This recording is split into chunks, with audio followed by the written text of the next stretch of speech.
Baby girl, you awake?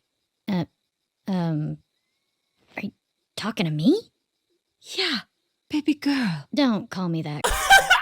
I love my fruit Wammawink. Wammawink is just perfection, okay? I binged 8 hours straight of Centaur World to finally honestly review it. I was one of the few people who were very interested in this show when it first came out, and I actually got super attached to it. Wammawink is one of my favorite characters ever, and it was very strange because back in the day, I was going through a lot of mental health issues, and I didn't really get the full scope or full effect of what Centaur World was to me. And so therefore, now that I'm healed, I wanted to go back to it finally, and it is a great and beautiful thing. Now, just because it's good, I don't believe it's perfect by any stretch of the means, and I can definitely say that as I've watched it, and I can see how season 2 vastly dips in quality, but I honestly think through and through it's a very good time. Like, it's a very good musical. Now, the way I'm doing this review is going to be very similar to the Warrior Cats, to where I'm going to talk as little about the story as possible. I'm going to be very condensed in order not to spoil it. I want people to watch it, and I don't want to spoil it. I don't want to be one of those channels who like spoil everything or like make you have no purpose or reason to watch it. I want you to watch it. So therefore, I'll be talking about a lot of the music, a lot of the score, a lot of the animations, some of the characters in very little detail, just as much as I can in order to like express my opinions and my takes on it,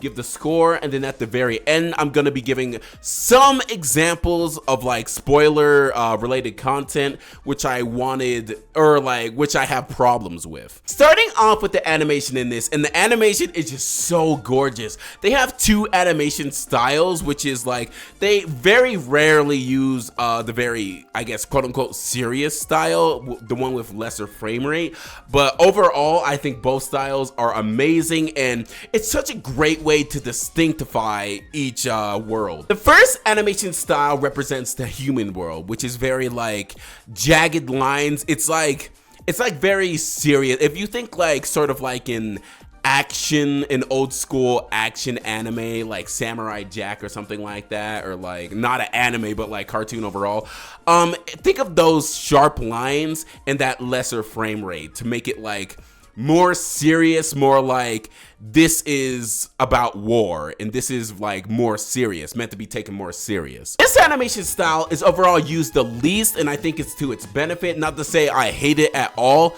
but like Centaur World, although it has serious themes, it's not necessarily meant to be super serious, and that's why I think using the human world, that sort of animation style, as sort of like a crutch in order to like tell a greater story, I think that's better in my opinion. Now, the second animation style we are introduced to is with Centaur World, to where everything's more cutesy, everything has more rounded edges, think like My Little Pony-esque.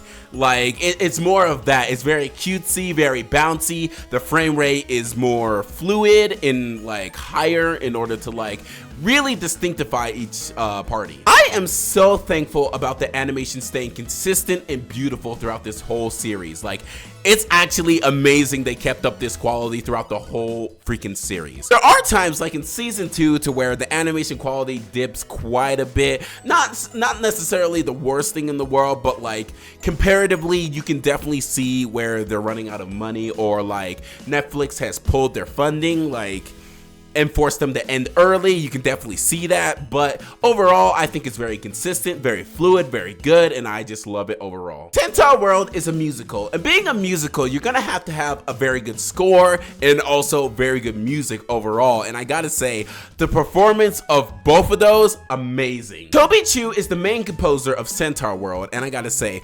every instrument used, every melody, every motif is just beautiful.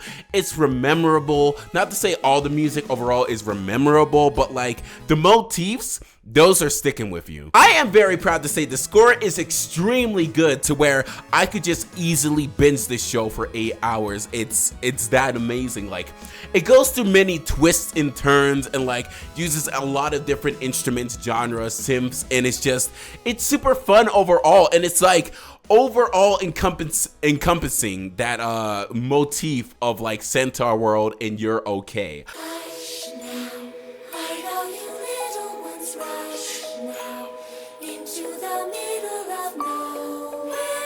The music in this show is overall used extremely well and is super entrancing and complements the story and show overall. There is almost no time to where I thought a song dragged on for too long or felt like randomly placed in the show. It all feels super natural and super fluid. I love it. The singers and vocalists in this show are absolutely pristine. They add a lot of flavor to a lot of the songs and give it a new identity. Like, it's not like your typical musical to where, of course, there's good singing, but like, there's a lot of comedic moments and like vocal inflections that are just, they stick with me to this day in the songs, and I absolutely love it. Wammawink personally is my favorite singer and overall character in this show, and I gotta say, like, her vocals are amazing, but the one that stands out the most to me anyway is Glendale. Glendale is so much fun, and the way she uses her range and her like very nasally sort of like accent she's going for, it's so good. I love it. Technically sure, we were at war with a ruthless sort of invading warriors. We agreed not to talk about that. But hey, let's just pretend it's okay. Oh, such a talented person. Such a talented person. Now, to talk a little on this story is about a war that's going on between two different worlds, Centaur World and the human world. And it's mainly centered around this character named Horse and her rider. Not necessarily her rider, but like it's about those two. Horse ends up getting separated from her rider and enters Centaur World. And in Centaur World, she has to make friends in order to get herself back to the human world in order to reconnect with Ryder and end up winning this war that they're in. First, getting back to Ryder is the main overarching story, but the story in general is very character driven, and it's driven by these characters in Centaur World like Wammawink, Derpleton, Zulius, Glendale, and I believe that's it.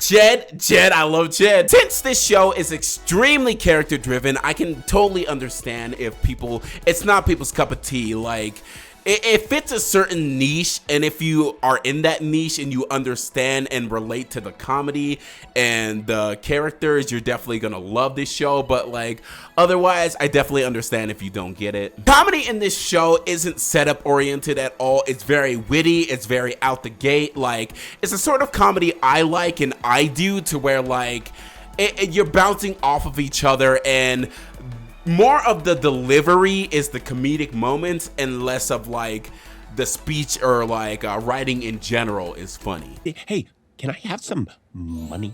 Also, she said that she thinks that you're a lot.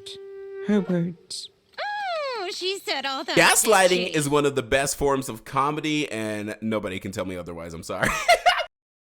It also depends on you being very visually invested in this show. Like, there's a lot of anime references and just references in general that are visually comedic, but like, if you don't know or you don't really care about the art style in general, you're just not gonna like this. One downside I can definitely say is that there's a little bit of toilet humor, like fart jokes in this show, and like, although it's not majority of the show at all, it's like less than 10%, I would say.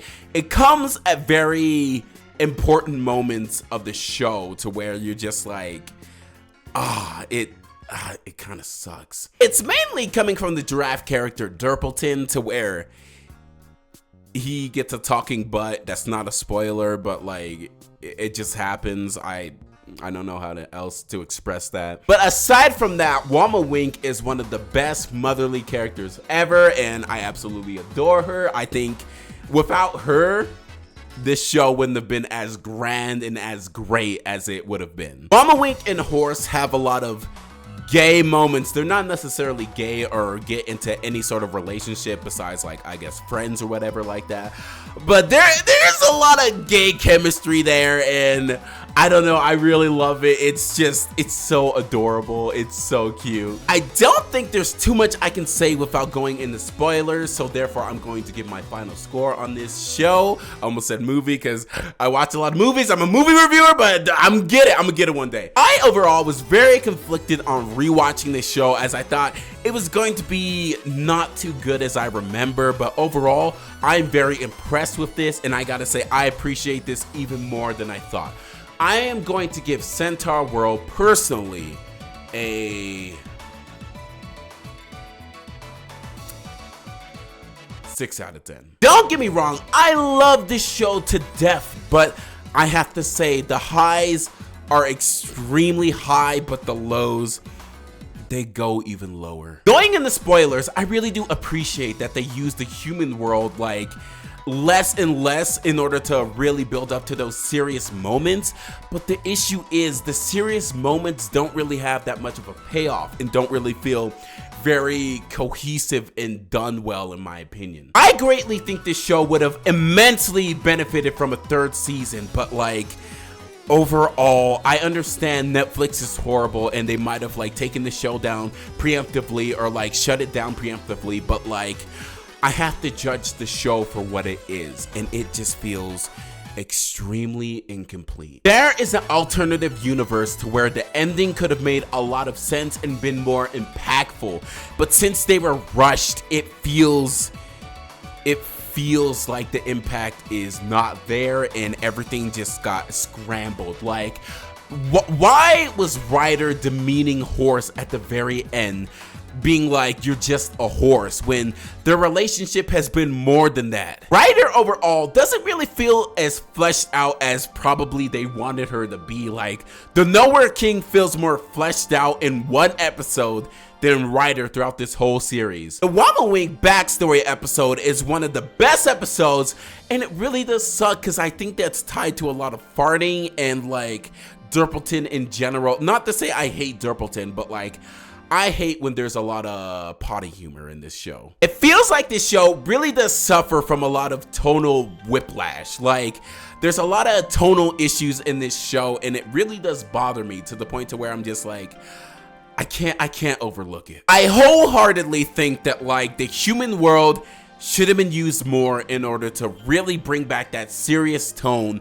that this show really needed in order to make an epic finale. Even going into Durpleton's backstory, it's like, it's an extremely sad situation, but like, the farting just really downplays it, I feel. It's misplaced. I really do enjoy this show, but the lows are just extremely low, and I have to be completely honest with myself. But that's all I have to say. Anyway, how's it going, pups? It's a K9, and I'm... Man, fuck Nowhere King, man. It's just one way, bitch. Bye.